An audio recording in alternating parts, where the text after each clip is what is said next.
না, মাফ চাওয়া তো বিষয় না। বিষয় হলো যে আপনি ধরেন ভুল করলে মাফ চাই, অপরাধ করলে শাস্তি হবেই। এইটা বলতে পারেন যে স্যার শাস্তি কম বা বেশি দিয়েন।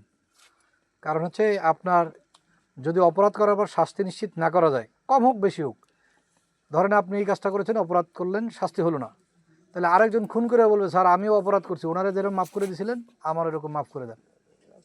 এই জন্য অপরাধ হলে শাস্তি হতেই হবে। এখন আপনি বলতে পারেন যে স্যার শাস্তি যতটুকু একবারে না দিলেই নয়, বা যতটুকু সর্বনিম্ন শাস্তি দিয়েন। আমাদের আইনের ক্ষেত্রে শাস্তির আপার লিমিট এবং লোয়ার লিমিট থাকে।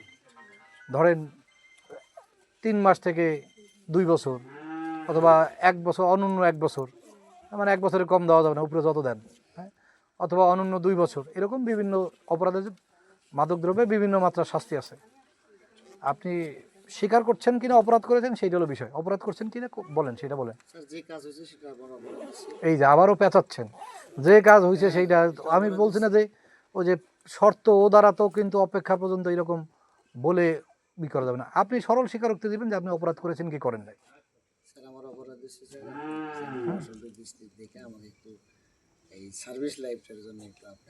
ঠিক আছে, আপনি অপরাধ স্বীকার করেছেন, আমরা আপনাকে যতটুকু করা যায় প্রয়োজনীয় ব্যবস্থা নেওয়ার ক্ষেত্রে, যতটুকু না করলেই নয় আইনের শাস্তি, সেটুকু আমরা দেওয়ার ব্যবস্থা করব। ঠিক আছে।